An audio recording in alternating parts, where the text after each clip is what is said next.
এ আল্লাহর বান্দারা, আল্লাহ রাব্বুল আলামিন রাসূলের মাধ্যমে জানায়, যদি কেউ 5 ওয়াক্ত নামাজ ঠিক মতো আদায় করে আল্লাহ তাআলা তার আমলনামায় 50 ওয়াক্ত নামাজের সওয়াব দিয়ে দেয়। বলেন সুবহানাল্লাহ।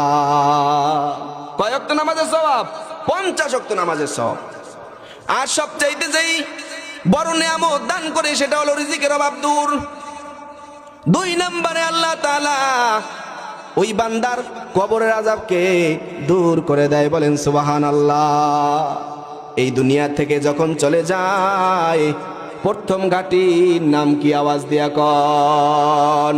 চিন্তা করে দেখো না কবরে কি যাইবা না, চিন্তা করে দেখো না কবরে কি যাইবা না, যেই কবরে আল্লাহ সারা বন্ধু কেহ থাকবে না, যেই কবরে আল্লাহ সারা বন্ধু কেহ থাকবে না, চিন্তা করে দেখো না কবরে কি যাইবা না।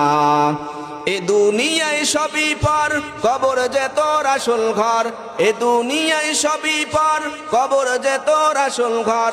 কেমনে সে তাই থাকবি পরে শুধুই মাটির বিছানা, কেমনে সে তাই থাকবি পরে শুধুই মাটির বিছানা। চিন্তা করে দেখো না কবরে কি যাইবা না, চিন্তা করে দেখো না কবরে কি যাইবা না। এ দুনিয়া সারিয়া কোথায় যাইবা ভাগিয়া, এ দুনিয়া সারিয়া কোথায় যাইবা ভাগিয়া। মরণ তোমায় লইবে গিরি যতই করো বাহানা, মরণ তোমায় লইবে গিরি যতই করো বাহানা। চিন্তা করে দেখো না কবরে কি যাইবা না, চিন্তা করে দেখো না কবরে কি যাইবা না।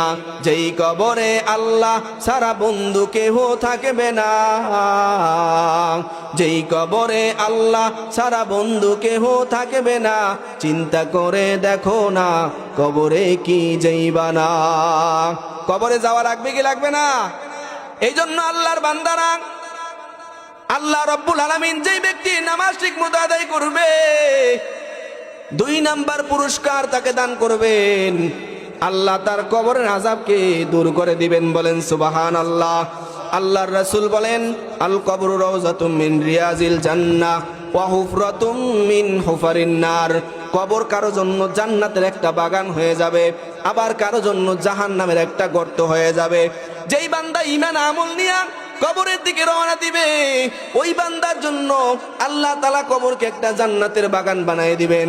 আর যেই বান্দা নাফরমানি করিয়া, মিথ্যা বলিয়া, মানুষের জায়গা ঠকাইয়া, সুদ খাইয়া, ঘুষ খাইয়া, বিবিরে বেপরদায় রাখিয়া, সন্তানদেরকে সুদের সাথে জড়িত রাখিয়া দুনিয়া থেকে বিদায় নিবে, আল্লাহর রাসূল বলেন তার কবরটা জান্নাত জাহান্নামের একটা গর্ত হয়ে যাইবে। ঠিক কিনা? এই জন্য মুসলমান, আল্লাহ রাব্বুল আলামিনের মোহাব্বত নিয়ে যদি কেউ কবরে যায় ওই কবরটাকে জান্নাতের একটা সুরঙ্গের সাথে তার সম্পর্ক করাই দিবে, ওই জান্নাতের একটা বাতাস শেখাইতে থাকবে, আর কবরের ভিতরে শান্তির ঘুম ঘুমাইতে থাকবে। বলেন সুবহানাল্লাহ। এই কবরে যদি শান্তির ঘুম ঘুমাইতে হয় তাইলে আল্লাহর হুকুম মানিয়া, আল্লাহর মোহাব্বত নিয়ে কবরে যাইতে হবে। ঠিক কিনা? এরপরে 3 নাম্বার পুরস্কার আল্লাহ তাআলা আমল নামা ডান হাতে দান করবেন। বলেন সুবহানাল্লাহ। কিয়ামতের ময়দানে বান্দা যা কিছু করছে সব কিছু বান্দার সামনে উপস্থিত হয়ে যাবে।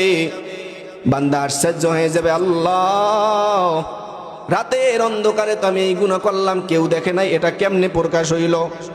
ও যুবক ভাই, ও পর্দার অন্তরালের মা, ও বৃদ্ধ বাবাজি, একটু আল্লাহর ভয় অন্তরে ঢুকাও। দেখবা আল্লাহর ভয় যদি অন্তরে থাকে হাজার হাজার গুনাহ থেকে তুমি বেঁচে যেতে পারবা। কিয়ামতের ময়দানে যখন বান্দা এই গুনাহগুলো দেখবে টেনশনে পড়ে যাবে, হায় হায় আমার এই গুনাহ কোথা থেকে আসলো। আল্লাহ রাব্বুল আলামিন তখন তার মুখকে বন্ধ করে দিবে, আল্লাহ তাআলা হাতকে জবান খুলে দিবে, হাত কথা বলতে থাকবে, পা কথা বলতে থাকবে। আল্লাহ রব্বুল আলামিন সব জবাবগুলো নিয়া হাত বলবে আমারে দিয়ে খারাপ কাজ করাইছে। আলিয়াউমা নাখতিমু আলা আফওয়াহিহিম ওয়া তুকাল্লিমুনা আইদিহিম ওয়া তাশহাদু আরজুলুহুম বিমা কানু ইয়াকসিবুন। আল্লাহ রাব্বুল আলামিন সূরা ইয়াসিনের ভিতরে বলে দিছে তার মুখকে আল্লাহ বন্ধ করে দিবেন, তার হাত সাক্ষী দিবে, তার পা সাক্ষী দিবে। আল্লাহ আমাকে দিয়ে অন্যায় করাইছে, আমার এই পাও দিয়ে অন্যায় করাইছে, আল্লাহ এর শাস্তি আপনি দিয়া দেন। বলেন নাউজুবিল্লাহ। এই জন্য আমলনামা ডান হাতে যদি পাইতে চাও, কিয়ামতের ময়দানে ভয়াবহ পেরেশানি থেকে যদি বাঁচতে চাও, ও দুনিয়ার মুসলমান, ও ময়মনসিংহের মুসলমান, তাইলে আল্লাহর ভয় নিয়ে কবরে যাইতে হবে, ঠিক কি না? আল্লাহর ভয় ছাড়া কবরে যাইলে ওই কবরে কিন্তু বড় মুসিবত আর পেরেশানি হয়ে যাবে। তাইলে আমল নামা যদি ডান হাতে পেতে চাও, তাহলে আল্লাহর হুকুম মানা লাগবে কি লাগবে না?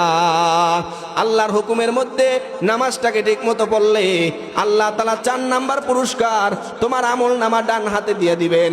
5 নাম্বারে আল্লাহ তাআলা বিনা হিসেবে তোমাকে জান্নাত দান করবেন। ও দুনিয়ার বান্দারা, বিনা হিসেবে যদি জান্নাত পেতে চাও, তাহলে আল্লাহর হুকুম নিয়ে, আল্লাহর মোহাব্বত নিয়ে কবরে যাইতে হবে, ঠিক কি না?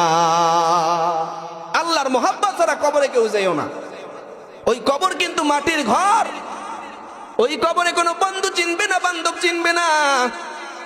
ওই কবর কাউকে কোনো ধরনের সাপোর্টও দিবে না যদি ঈমান আমল নিয়ে না যাও। আল্লাহর রাসূল বলে, যখন দুনিয়া থেকে মানুষ বিদায় নিবে, যে জান্নাতি হবে তার সামনে ফেরেশতারা জাহান্নামের একটা চিত্র তার চোখের সামনে ধরে, ডাক দিয়া কয়, ও বান্দা দেখো, এই যে জাহান্নামের আগুন দেখতেছো, এই আগুন তোমার কপালে ছিল, কিন্তু তোমার কপাল বড় ভালো, তুমি আল্লাহর হুকুম মানিয়া কবরের দিকে রওনা দিয়েছো, তুমি আল্লাহর হুকুম ঠিক মতো আদায় করেছো। এই জন্য আল্লাহ তাআলা তোমাকে এই জাহান্নাম থেকে মুক্তি দিয়া জান্নাতের ভিতরে প্রবেশ করাইবে। আর যেই বান্দা গুনাহ নিয়ে কবরের দিকে রওনা হয়, ওই বান্দার সামনে আল্লাহ রাব্বুল আলামিন ফেরেশতাদের মাধ্যমে জান্নাতটারে ধরাইয়া বলে, এই যে শান্তির জায়গাটা তোর কপালে ছিল, কিন্তু মিথ্যা বলার কারণে, নামাজ না পড়ার কারণে, গান বাদ্য শোনার কারণে, আল্লাহর নাফরমানি করার কারণে তোর কপালে এই জান্নাত নাই, তোর জন্য জাহান্নাম রেডি হয়ে আছে। বলেন নাউজুবিল্লাহ।